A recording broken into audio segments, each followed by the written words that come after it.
오늘 말씀 욥기 19장인데요. 욥기 중에서 욥기 19장은 가장 유명한 장 가운데 하나입니다.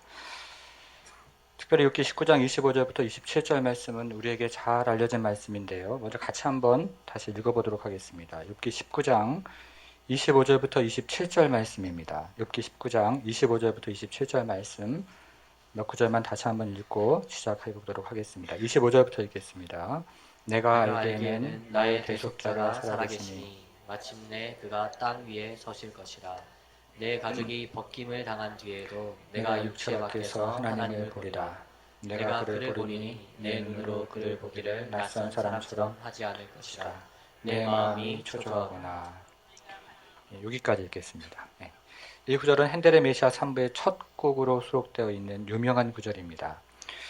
우리에게는 부활에 관한 구절로 알려져 있습니다. 우리가 읽은 이 구절은 굉장히 난해하고 어려운 구절입니다. 간단한 구절이 아닙니다. 오늘 본문의 내용은 난해하고 그리고 어려운 구절이 있지만요. 깊이 묵상을 하면 굉장한 은혜가 있습니다. 여러분, 오늘 예배에도 하나님께서 각 성도에게 주시는 은혜가 있을 줄 믿습니다. 우리에게 그리고 우리 교회에게 주시는 또 다른 은혜가 있을 줄 믿습니다. 오늘 본문으로 들어가 보겠습니다. 주보 3년입니다. 첫 번째, 욥은 영적인 고난을 당하고 있습니다. 욥은 영적인 고난을 당하고 있습니다. 오늘 본문이 이야기하는 욥의 첫 번째 고난은 영적인 고통이었습니다. 먼저 7절부터 12절을 살펴볼 텐데요. 첫 번째 단락에서 가장 중요한 구절은 7절입니다. 7절을 같이 한번 읽어보겠습니다. 7절 읽겠습니다. 내가 폭행을 당한다고 부르짖으나 응답이 없고 도움을 간구하였으나 정의가 없구나. 여기서 가장 중요한 말은 부르짖으나 응답이 없고입니다. 부르짖지만 응답이 없습니다. 폭행을 당한다고 부르짖지만 응답이 없습니다. 폭행을 당한다고 도움을 간구하지만 응답이 없다는 것입니다. 이것은 하나님과의 관계가 단절되고 끊어진 것을 이야기합니다. 영적인 고통입니다. 우리는 여기에서 십자가의 고통을 읽을 수가 있습니다. 부르짖지만 응답이 없습니다. 폭행을 당한다고 부르짖지만 응답이 없습니다. 간구하지만 도움이 없습니다. 하나님과의 관계가 단절되고 끊어진 것입니다. 이것은 십자가에 달리신 예수님의 영적인 고통입니다. 내가 폭행을 당한다고 부르짖으나 응답이 없고 도움을 간구하였으나 정의가 없도다. 그러니까 욥이 당하는 고통은 미리 보는 십자가입니다. 욥이 당하는 고통은 미리 보는 십자가의 고통이고 동시에 성도들의 고통인 것입니다. 미리 보는 십자가의 영적인 고통입니다. 이와 첫 번째 단락은 영적인 고통에 대해서 이야기하는데요. 여기에 세 가지 단어가 중요합니다. 첫째는 9절에 나오는 벗기시고입니다. 한번 찾아보겠습니다. 둘째는 10절에 나오는 뽑으시고 라는 말이고요. 세 번째는 12절에 나오는 둘러 진을 쳤구나 라는 말입니다. 먼저 9절에 나오는 벗기시고입니다. 9절을 보겠습니다. 나의 영광을 거두어 가시며 나의 관모를 머리에서 벗기시고 라고 이야기합니다. 무엇을 벗기십니까? 영광을 벗기십니다. 그리고 관모를 벗기십니다. 이것은 하나님이 욥이 입고 있는 영광스러운 옷을 벗긴다 하는 말이고 욥이 쓰고 있는 빛나는 관모를 벗긴다는 말입니다. 영광을 벗기고 관모를 벗깁니다. 그 다음은 뽑으시고 라는 말입니다. 10절입니다. 사면으로 나를 허르시니 나는 죽었구나. 내 희망을 나무 뽑듯 뽑으시고. 무엇을 뽑습니까? 희망을 뽑습니다. 희망을요, 나무를 뽑듯 뽑습니다. 사면을 허르시고 희망을 뽑으셨다고 이야기합니다. 마지막은요, 장막을 둘러 진을 쳤구나입니다. 12절입니다. 그 군대가 일제히 일어나서 길을 도두고 나를 치며 내 장막을 둘러 진을 쳤구나 라고 이야기합니다. 성이 완전히 포위되었다고 이야기하는 것입니다. 전쟁이 완전히 끝났다라고 이야기하는 것입니다. 여러분, 욥이 지금 무슨 말을 하고 있는 것입니까? 자신의 고통에 대해서 이야기하고 있는 것입니다. 마치 군대가 성을 공격하는 것처럼 하나님이 자신을 공격하는 것으로 이야기를 하고 있는 것입니다. 하나님이 영광을 벗기시고 관모를 벗기십니다. 그리고 희망을 나무를 뽑듯 뽑으십니다. 완전히 포위하십니다. 마치 군대가 성을 공격하는 것처럼 하나님이 욥을 공격한다고 그렇게 느끼고 있는 것입니다. 하나님과의 관계가 단절되고 끊어졌다고 그렇게 느끼고 있는 것입니다. 욥이 경험하는 영적인 고통이었습니다. 두 번째는요, 욥은 정서적인 고통을 당하고 있습니다. 욥은 정서적인 고통을 당하고 있습니다. 오늘 본문이 이야기하는 두 번째 고통은 정서적인 고통입니다. 이번에는 13절부터 19절까지를 살펴볼 텐데요. 여기서 가장 중요한 구절은 13절입니다. 13절을 같이 한번 읽어보겠습니다. 같이 읽겠습니다. 나의 형제들이 나를 멀리 떠나게 하시니 나를 아는 모든 사람이 내게 낯선 사람이 되었구나. 여기서 가장 중요한 말은 나를 아는 모든 사람이 내게 낯선 사람이 되었구나 입니다. 나를 아는 모든 사람이 내게 낯선 사람이 되었습니다. 나를 아는 모든 사람이 등을 돌렸습니다. 형제들이 등을 돌리고 친구들이 등을 돌렸습니다. 이것은 정서적인 고통입니다. 우리는 여기서도 십자가의 고통을 읽게 됩니다. 예수님을 아는 모든 사람들이 낯선 사람이 되었습니다. 그리고 등을 돌렸습니다. 형제들이 등을 돌렸고 친구들이 등을 돌렸습니다. 이것은 예수님이 십자가에서 경험하는 정서적인 고통이었습니다. 나의 형제들이 나를 멀리 떠나게 하시니 나를 아는 모든 사람들이 내게 낯선 사람이 되었구나. 그러니까 욥이 당하는 고통은 다시 한번 미리 보는 십자가입니다. 욥이 당하는 고통은 미리 보는 십자가의 고통이고 동시에 성도들의 고통인 것입니다. 미리 보는 십자가의 정서적인 고통입니다. 이와 같이 두 번째 단락은 정서적인 고통을 이야기하는데요. 14절에 보니까 내 친척이라는 말이 나옵니다. 내 친척은 나를 버렸으며 욥의 친척은 욥을 버렸습니다. 그 다음에는요. 가까운 친지들이라는 말이 나옵니다. 가까운 친지들은 나를 잊었구나. 가까운 친지들은 욥을 잊었습니다. 15절에는요. 내 여종들이라는 말이 나옵니다. 여종들은 나를 낯선 사람으로 여기니 여종들은 욥을 낯선 사람으로 여겼습니다. 16절에는 종이 나옵니다. 여기서 종은 남종을 의미하는데요. 이 종들은 내가 내 종을 불러도 대답하지 아니하니 종들은 불러도 대답이 없습니다. 17절에 아내가 나옵니다. 내 아내도 내 숨결을 싫어하며 아내도 마찬가지였습니다. 잠자리에서 등을 돌렸습니다. 이어서 허리의 자식들이라는 말이 나오는데요. 여기에 나오는 허리의 자식들이라는 말은 같은 허리에서 태어난 욥의 형제들을 의미하는 것입니다. 욥의 형제들도 욥에게 눈치를 주었습니다. 길거리에서 친척들을 만나면 친척들이 모른 척합니다. 가까운 친지들도 모른 척합니다. 이렇게 상한 마음으로 집으로 돌아오면 여종들이 낯선 사람 취급을 합니다. 남종들은 불러도 대답이 없습니다. 잠자리에서 아내는 등을 돌립니다. 여러분, 친척들하고 등을 져도 힘든 고통인데요. 형제들과 집안의 사람들과 등을 지면 얼마나 그 고통이 심하겠습니까? 사람들과의 관계가 모두 끊어졌다고 이야기하는 것입니다. 욥이 당하는 정서적인 고통입니다. 세 번째는 욥은 육체적인 고통을 당하고 있습니다. 오늘 본문이 이야기하는 세 번째 고통은 육체적인 고통입니다. 이번에는 20절에 보겠습니다. 내 피부와 살이 뼈에 붙었고 남은 것은 겨우 잇몸뿐이로구나.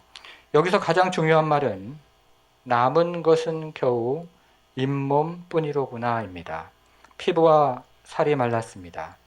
피부와 살이 말라서 뼈에 붙었습니다. 이제 남은 것은 겨우 잇몸뿐입니다. 육체적인 고통을 이야기하는 것입니다. 우리는 여기서도 십자가의 고통을 읽게 됩니다. 예수님의 피부는 벗겨지고 터졌습니다. 속살은 찢어지고 밖으로 튀어나옵니다. 무릎은 꺾이고 뼈는 주저앉습니다. 예수님의 십자가의 고통입니다. 내 피부와 살이 뼈에 붙었고 남은 것은 겨우 잇몸뿐이로구나. 욥이 당하는 고통은 미리 보는 십자가라는 것입니다. 여러분, 그러면 20절이 무엇을 의미합니까? 내 피부와 살이 뼈에 붙었고 남은 것은 겨우 잇몸뿐이로구나. 여기서 잇몸이라는 말의 표시를 한번 해보겠습니다.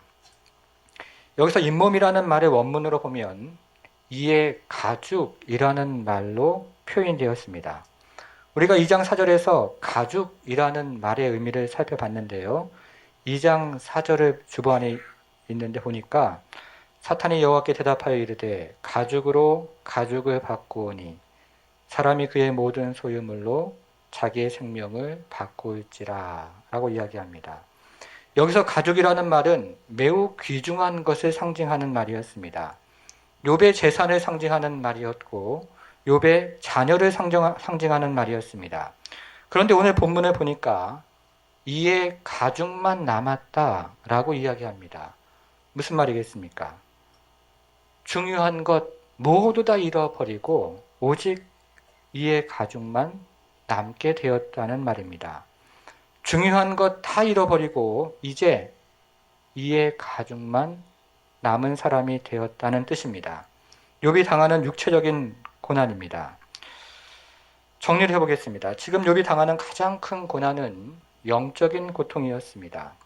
기도하지만 응답이 없고 부르짖지만 응답이 없습니다. 하나님과의 관계가 단절되고 끊어진 것 같습니다. 그 다음은 정서적인 고통이었습니다. 친구들이 욥을 떠나고 형제들이 등을 돌리고 집안의 모든 사람들도 등을 돌립니다. 사람들과의 관계가 단절된 것입니다. 마지막으로 육체적인 고통이었습니다. 피부와 살이 말랐습니다. 그리고 뼈에 붙었습니다. 남은 것은 이제 겨우 이의 가죽뿐입니다. 여러분, 이것이 상상이 되십니까? 우리가 지금 남의 이야기를 들어서 그렇지요. 이 중에 한 가지만 경험을 해도 말할 수 없는 고통입니다. 무슨 말입니까? 욥은 영적인 고통과 정서적인 고통과 육체적인 고통을 동시에 한꺼번에 경험을 하고 있다는 것입니다. 이것이 바로 미리 보는 십자가의 고통입니다. 욥은 저 멀리서 메시아가 어떤 모습으로 올지를 보여주는 미리 보는 십자가입니다. 하나님과의 관계가 단절이 되고 사람과의 관계가 단절이 되며 피부와 살이 찢어지고 뼈가 꺾여서 거친 숨을 몰아쉬는 미리 보는 십자가의 고통인 것입니다. 영적인 고통, 정서적인 고통, 육체적인 고통으로 거친 숨을 몰아쉬는 미리 보는 십자가의 고통입니다. 여러분, 이 본문을 집에 가셔서 다시 한번 쭉 한번 묵상해 보십시오. 고통이 터져 나옵니다. 탄식이 터져 나옵니다. 한숨이 터져 나옵니다. 그런데 우리는 여기서 또 다른 소리가 터져 나오는 것을 보게 됩니다. 고난당하는 성도의 진실된 믿음의 고백입니다. 우리가 서론에서 살펴본 25절과 27절 말씀이 그렇습니다. 지금부터 저희가 이 고난당하는 성도의 진실한 믿음의 고백을 다시 한번 들어보겠습니다. 25절부터 27절 말씀 다시 한번 읽어보겠습니다. 25절부터 읽겠습니다. 내가 알기에는 나의 계속자가 살아계시니 마침내 그가 땅 위에 서실 것이라. 내 가죽이 벗김을 당한 뒤에도 내가 육체 밖에서 하나님을 보리라. 내가 그를 보리니 내 눈으로 그를 보기를 낯선 사람처럼 하지 않을 것이라. 내 마음이 초조하구나. 여러분, 여기서 가장 중요한 말은 25절에 나오는 대속자라는 말입니다. 여기 표시를 한번 해보겠습니다. 25절에 대속자라는 말에 표시를 해보겠습니다. 잘 들으셔야 합니다. 여기서 대속자라는 말은 히브리 말로 고엘이라는 말입니다. 고엘이라는 말은 구약 성경에서 매우 중요하고 유명한 말이기 때문에 저는 지금부터 대속자라는 말 대신에 대속자를 의미하는 고엘이라는 말을 사용을 하겠습니다. 지금부터 대속자라는 말 대신에 대속자를 의미하는 고엘이라는 말을 사용할 테니까요. 고엘이라는 말을 외우시면 되겠습니다.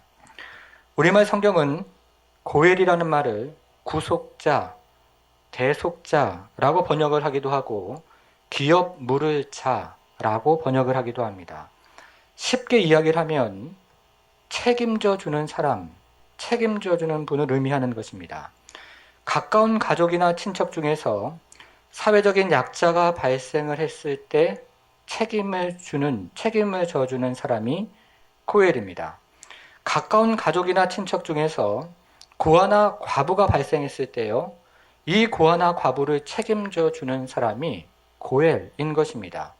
가장 유명한 예가 룻기에 나옵니다. 주보안에 룻기 2장 20절이 있습니다. 같이 한번 읽어보겠습니다. 룻기 2장 20절 같이 한번 읽겠습니다. 나오미가 자기 며느리에게 이르되 그가 여호와로부터 복받기를 원하노라.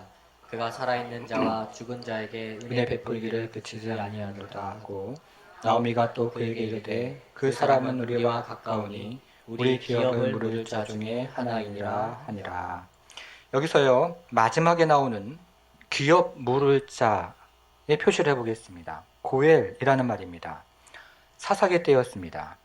베들레헴에 살고 있었던 나오미가 가뭄을 피해서 가족들과 함께 모압으로 이사를 했습니다.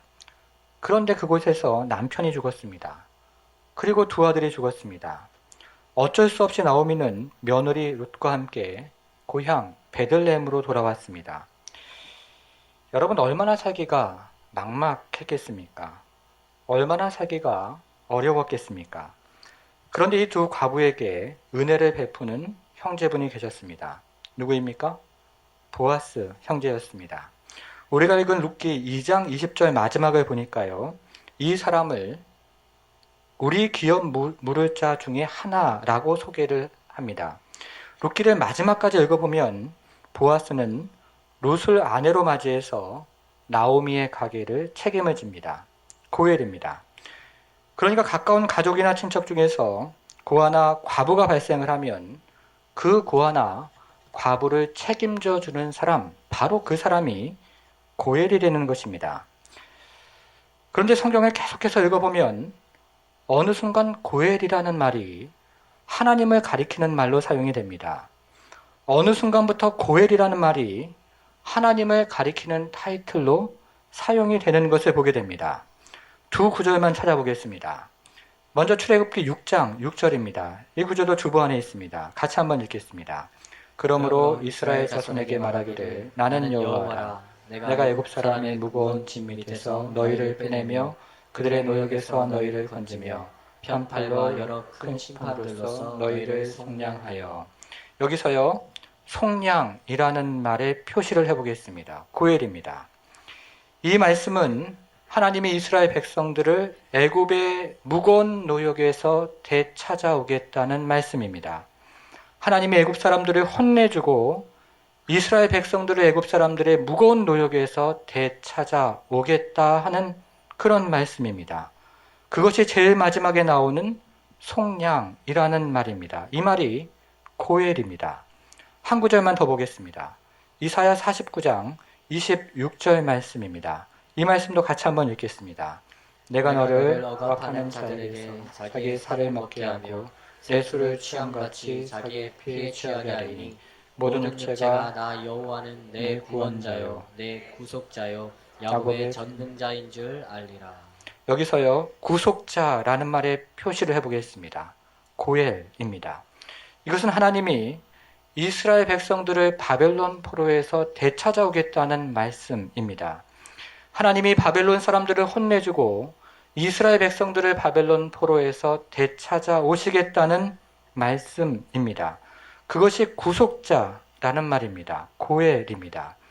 그러니까 이스라엘 백성들을 애굽의 포로에서 되찾아올 때도 하나님을 고엘이라고 이야기를 하는 것이고, 이스라엘 백성들을 바벨론 포로에서 되찾아올 때도 하나님을 고엘이라고 이야기를 하는 것입니다. 하나님이 이스라엘 백성의 고엘이 된다는 말씀입니다. 하나님이 이스라엘 백성을 책임지시겠다 하는 말씀입니다. 그러니까 고엘은 책임을 지는 분이라는 뜻입니다. 이와 같은 배경을 가지고 오늘 본문으로 돌아와 보겠습니다. 욥기 19장 25절 말씀입니다. 내가 알기에는 나의 대속자가 살아계시니 마침내 그가 땅 위에 서실 것이라. 여기서 대속자가 중요하다고 말씀을 드렸는데요. 그것이 고엘이라고 말씀을 드렸습니다. 여러분, 그러면 욥이 기대하는 대속자는 누구입니까? 욥을 책임져 줄 고엘은 누구입니까? 우리가 이제부터 고엘이 누구인지를 살펴볼 텐데요. 욥이 기대하는 고엘은 몇 가지 오늘 본문을 보니까 특징이 있습니다. 첫 번째는요. 욥이 기대하는 고엘은 살아계신 분입니다. 이번에는 25절에 살아계시니 라는 말의 표시를 한번 해보겠습니다. 욥이 기대하는 고엘은 살아계신 분입니다. 그런데 여기에 살아계시다 하는 말은 욥의 시대에 살아있는 친척이나 가족을 가리키는 말이 아닙니다. 여기 살아계신다는 말은 욥의 시대에 살아있는 친척이나 가족 중에서 욥을 책임져 줄 사람을 의미하는 말이 아니고 영원히 살아계신다 하는 뜻을 가지고 있는 말입니다. 여러분 23절과 24절을 그 앞에 있는 구절을 한번 보겠습니다. 나의 말이 곧 기록되었으면 책에 씌어졌으면 철필과 납으로 영원히 돌에 새겨졌으면 좋겠노라 라고 이야기합니다. 여러분 우리가 살펴본 오늘 본문에서 욥은 계속해서 억울하다는 이야기를 합니다. 이유 없이 영적인 고통을 당하고 정서적인 고통을 당하고 육체적인 고통을 당하니까 억울하다는 것입니다. 그래서 계속해서 억울하다는 이야기를 하는 것입니다.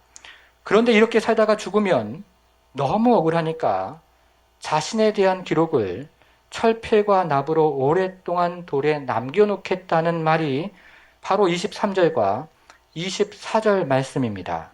자신에 대한 기록을 철필과 납으로 오랜 동안 남겨서 후대 사람들이 판결을 할 수 있도록 했으면 좋겠다 하는 그런 뜻입니다.